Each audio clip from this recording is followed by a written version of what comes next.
What's up, everybody?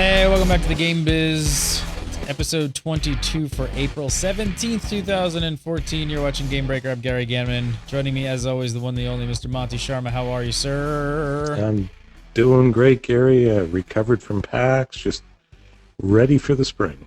Yeah, how was PAX? Tell me about it. Like, I didn't get to make it this year, but it's always a great time. This was the Boston PAX, the PAX East. PAX East, yeah, somewhere around 70,000 people. Wow. It was good. And I was talking. Yeah, I was talking to a couple of guys, and we're just kind of saying that we're a little bit jaded. I mean, we've been to so many of these events, right? And you kind of look around, and it's like, yeah, okay, Evolve was there. That's kind of cool. WildStar had a big presence. Infinite Crisis actually seemed to pick up some traction because they're pushing into esports, and since there's not a ton of competition, you can do a lot better playing Infinite Crisis than you can playing League. That is true.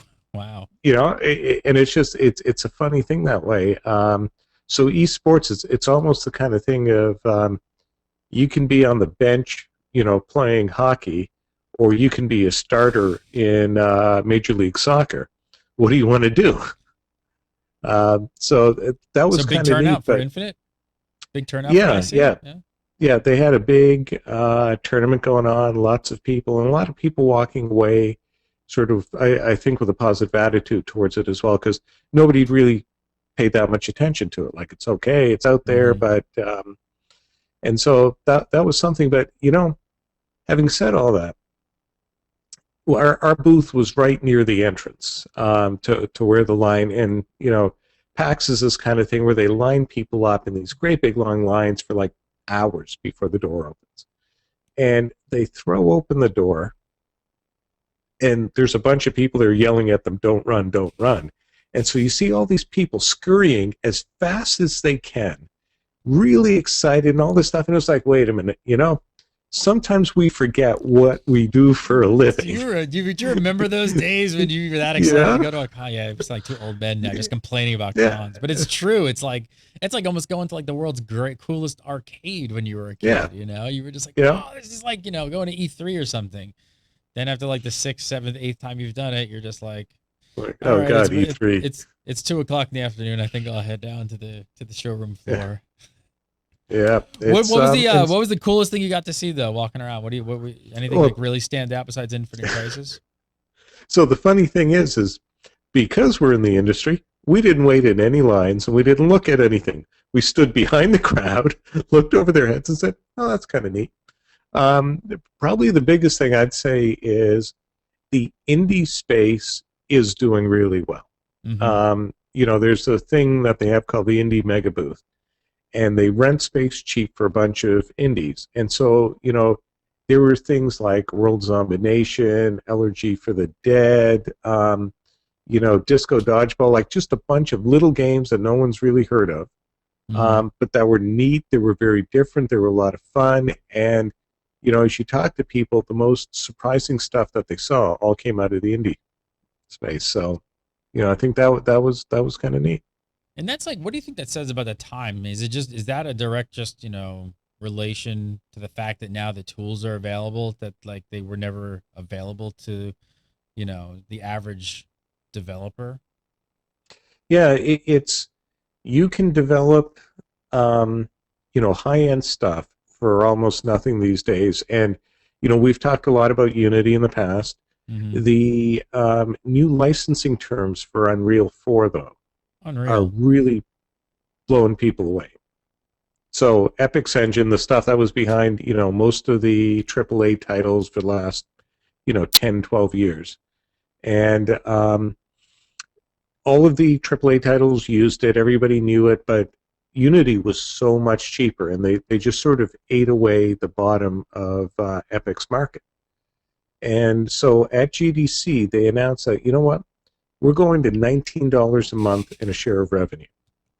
Instead of $500,000 up front and a share of revenue, we want $19 a month. And if you don't want to pay the $19, you can still use it. You just don't get the updates. So it's like $19 every 10 months. Pretty amazing. So I was talking to, two groups who had come out of AAA studios, and they were starting their own indie company. So, it's going to be a team of 5 to 10 people, but people who really knew what they were doing, and they were looking to make a PC-based sort of mid-core game. And all of them were, we were thinking about Unity, but boy, that Unreal pricing, and they know it. They know it inside and out. So that's an interesting battle, and it's good for the industry because you don't want anybody to have too much of a share in the engine space. So it keeps things going, keeps innovation happening.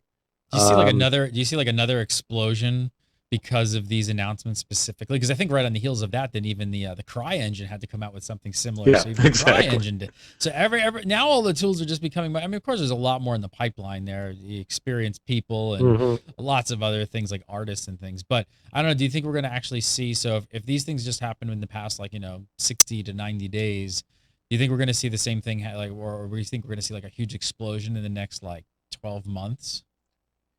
Yeah, so I mean, there's still there's a problem in the indie space, though. And the indie space is great, but there's a problem there.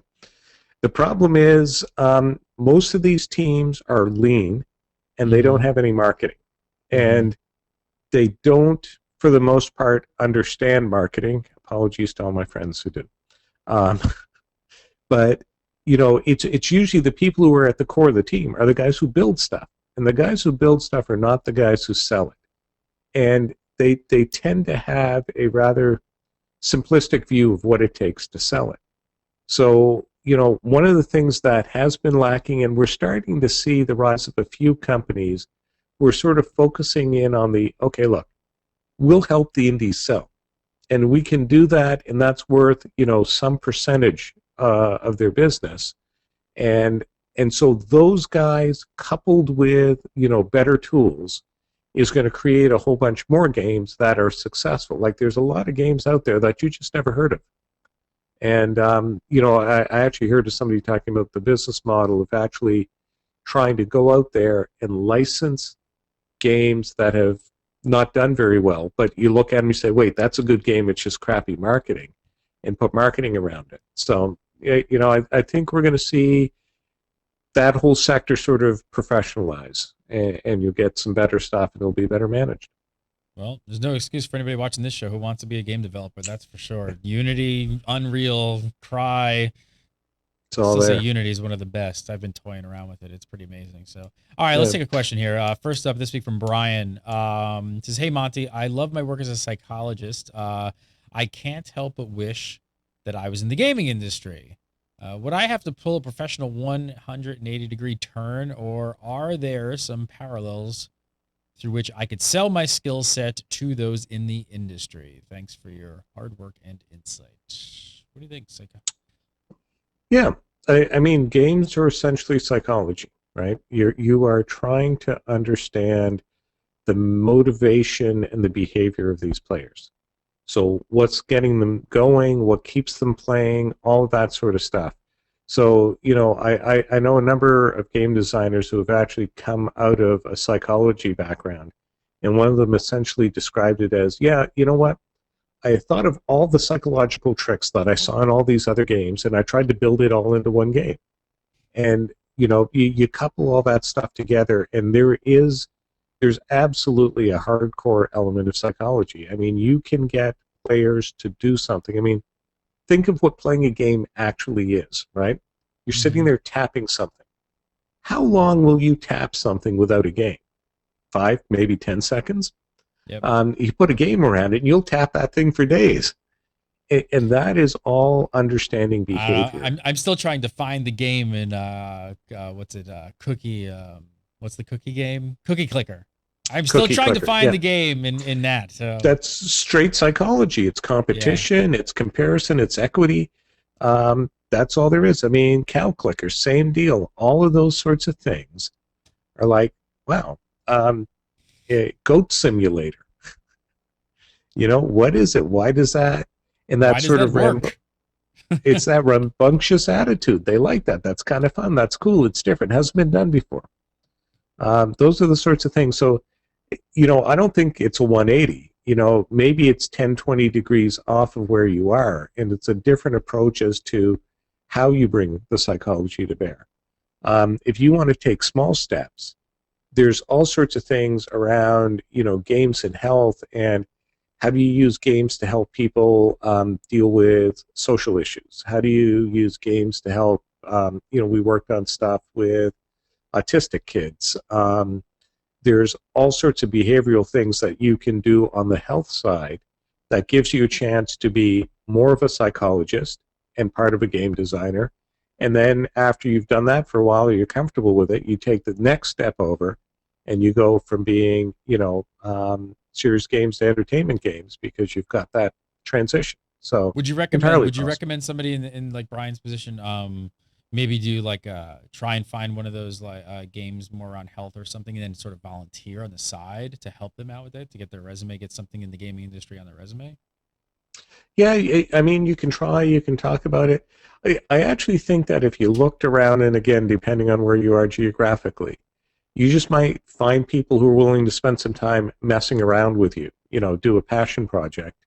Um, but also, as you understand these things, like when there's a conference called Games for Health that I've been to a few times, and you meet people there that are either coming from hardcore gaming side, maybe 30% of the attendees, and 70% is they're coming from some other discipline. And so, getting together at places like that, all sorts of interesting conversations happen, and that's what spins these things out. So, you're a big game player, you need to think about games critically, start reading things like Gama Sutra, and just, getting your head around some of the lingo. It'll all make sense to you. All right, next up, this one's from Nick with a similar question. It says, hi, Monty and Gary. It says, I'm currently in the process of getting my PhD in neuroscience psychology, and I've become interested in the idea of working in the game industry. I see Riot's player behavior team and think that there might be opportunities for people with my expertise to contribute to devs' understanding of player behavior and gaming analytics using huge data sets. So what is the market for this type of position, and how do I convince my company that they need my skills? Kind of pretty much a similar question, similar answer. Yeah. I would assume so. Which is why I left half of the answer for this question, you see. I read ahead. So actually at GDC, I had lunch with the senior producer for that part of Riot. And, Riot has a community that's best described as a bunch of assholes. And it's become self-perpetuating because that's how people behave, so that's how people behave. Mm-hmm. And so they have, a fairly substantial, I think Aaron was saying it was 50 people who are working on the team to figure out how to improve how players relate to each other, work, all that sort of stuff. So absolutely that there's a ton of stuff. You can go with a doctorate. You can go from the neuroscience side of it. So, understanding motivation, some of the fMRI stuff, some of the neurotransmitter stuff, all of those sorts of things as to what's going on in the brain, to understanding why a game is fun. So this is, and this is actually really kind of intriguing, is we don't know what fun is. We don't know why games are fun. We just know it's fun or it's not fun. Understanding that, and some of the stuff happening in neuroscience, it's like I've actually started to listen to things like the Brain Science podcast, and it's fascinating where the state of research is there. So looking at that, one, from an academic side, absolutely worth it. Two, from how do you turn that understanding to the corporate side of, I can either help you with design, I can help your player behavior team, and go beyond that, and not just the troubled player community like League, but all these games are trying really hard to build a engaged community. So how do we get these players feeling like they own part of what's happening? How do you give them that sort of sense of things? And it's a huge deal. We talked, months back, to this guy Seth Civic from Proletariat Games, and Seth and Proletariat have tried to do something really fascinating. I can't wait to see what the ultimate result is, but they started to stream their sprint reviews. So the weekly meeting the staff has to go over who did what and what we're going to do next week is streamed on Twitch. Their artists regularly do their work as part of a live stream. So they're trying to build. What's the reason behind that? What's the reason to try and get investment from the viewer that into the game to be a part of the team? Right. So the viewer looks at it and says, "Oh, I understand what's happening in this game. I know what these guys are doing. It's interesting for me to watch." You know, a lot of people, like the people who watch this show, who are sort of interested in that next level of what's happening with games. And, you know, they've ended up with like 50,000 followers on Twitch. And you think about it, it's like, this is a small mobile game studio without, you know, a lot of money for marketing or anything else, and they've built a really engaged community. So those sorts of things, you know, whether you're a psychologist or neuroscientist, all of those things, understanding that motivation and behavior and driving it, you know, I think if you took somebody like that, coupled them with a sociologist, and start really pushing that side of it, behavior is going to become a data problem, and we need the research and understanding to do it properly. Yeah, and I think I'm thinking, like, you know, we get a lot of these questions on the show about people in other industries, especially like this, you know, wondering if they have a shot getting in the industry. And I don't think they realize how many positions there probably are in a gaming company, where these companies are hiring people have zero game experience. Like, you know, a lot of like MMOs have economies, right? So they have to figure out, which is a very complex situation, an in-game economy. They don't always, I'm sure they do sometimes, they hire video game developers who are economists for games, but a lot of times they just hire top economists, like real world people. Like they hire people from NASA, like, you know, mathematicians and physicists and people who have no game experience. These companies, like at that level of Riot, are scooping up those people. So if you're good at what you do and you have a psychology degree or, you know, a PhD and things like that, you absolutely probably should look a little bit closer into what types of positions you could get in the gaming industry. I think there's more than people think. I think everybody has this mindset of, okay, maybe you're a psychologist, but you're a game psychologist. It's like, no, like that not all the time. Not like, yet. You know, 10, 20 years from now, there might be a, you know, a degree in that, but now, no. It's just you. It's just you. All right, next up, this one in from Sean. Sean says, hey, Monty, I am having trouble finding a way to break into the industry. I graduated with a bachelor's in games design from the Art Institute over a year ago, and I'm still seeking employment. It seems to be next to impossible to find an entry-level position in order to get any experience that most companies are looking for. What can I do to find work I desperately need, as bills are piling up and loans are already due? It says, my portfolio is focused mainly on 3D modeling and some concept art. Are these fields just way oversaturated in the industry, or is there still hope of getting my foot in the door? Any suggestions would be appreciated. Yeah. So we run a summer internship program where we bring in 22 students to work as an indie over the summer. Now, the reason I say this is we just went through selection on that. We had 157 applications from 31 schools, you know, mainly in the Northeast, but we had Kansas, we had Iowa, we had Tennessee. And, you know, when we go through that, and this is something that people really need to understand, is out of those 157, probably 100 of them would have been just fine, right? And we got to pick 22. So in going through it, yes, we're looking for some sort of balance between artists and programmers. Yes, we balance some of the big schools like MIT with some of the sort of more design-oriented places like Becker or Champlain. Yeah, we do all that sort of stuff. But it's also the thing that as you're going through it, you get to this point of, is A better than B? Is B better than C? You can't really tell. You know, they're relatively close together. So, and this is true for just about every job you apply for. And so I've been thinking about this a lot lately in the, you know, people reach out to us and, you know, I look at it and go, okay, so number one is I need to know you exist. So you've reached out to me, you've talked to me, I know you exist. This is, you know, when we talk about networking. I know you exist. That's great. Good start. Then I need to know what you can do. And so your portfolio, your resume, all of those things, And you would not believe how bad most of these resumes were in terms of just whoever's in the career office should be just dragged out and shot. Just they're listing a programmer listing Microsoft Office as a skill. Oh. Are you kidding me? You know, in this day and age, you can code and you think it matters that you can use Office. It makes you look like an idiot. They spent 3/4 of their resume talking about their experience in various fast food places, but didn't detail any of the game projects they've worked on. Great. You want to work the drive-through window, or you want to be a designer, right? What the hell are you doing? Very little value in the fact that you had a job. Yeah. It's like, okay, you had a job, great. I know you can show up to work. Now tell me what you've done that's relevant. So presenting yourself matters. The next part of it is I need to have some sense of what you can do.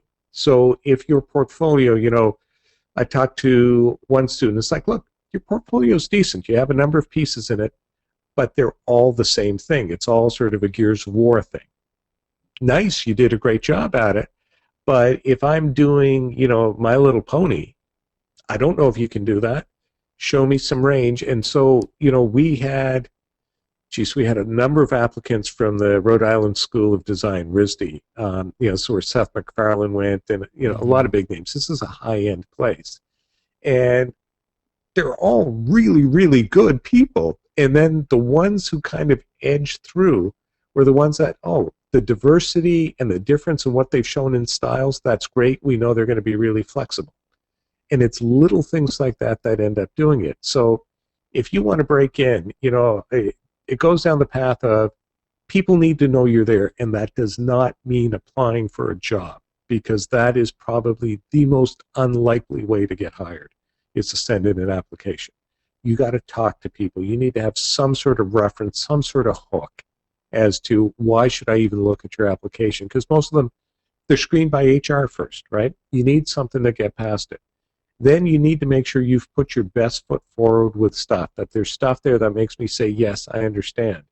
And then finally, the thing that really annoys me with game design students is none of them put in, here's the game I'm currently working on. And there isn't a young game designer who could say that, no, I'm not working on a game, or the only game I'm working on is the one in my job. You're young, you've got nothing better to do. This is your passion, this is your opportunity. The ones that really get people going are, yep, here's what I do in the daytime, and at night, I'm working on this. It's a passion project, don't know, you know, how we'll get it done, but me and a few friends, we're trying to explore something different, we're trying to build something credible. Any of that sort of stuff makes you say that, wow, this person's really committed. They're pushing their skills, they're learning things, they're not just looking for a job. And to an employer, that makes all the difference. You know, that's the kind of person you want on your team. See? And really hard to tell that on paper. You can't get this kind of thing like anywhere else. Like, you really can't get the info like straight from in that fashion of just like, just cut all this shit off of your resume, forget it. It's a waste of time, and focus on this, and this. It is like getting an education, like right here on GameBiz, which is why we're doing it. So good stuff. While you watch. I'm gonna leave you there. There's a lot to take in. I think people got a lot this week, as far as, especially on that last thing, the resumes. Monty Sharma, follow him on Twitter at Monster MONTSEER27. And if you have a question for the show, you can send it over to Monty@GameBreaker.tv. That's the email address, and we will put it in the queue and answer it. Always a pleasure, Monty. Always. All right. See you next week. See you next week. Follow me at Gary Gannon. Follow GameBreaker TV, GameBreaker TV, and we do the show every single week. So check it out. It is like getting your own education in the game industry. So hope you guys love it. We'll see you next week for more GameBiz.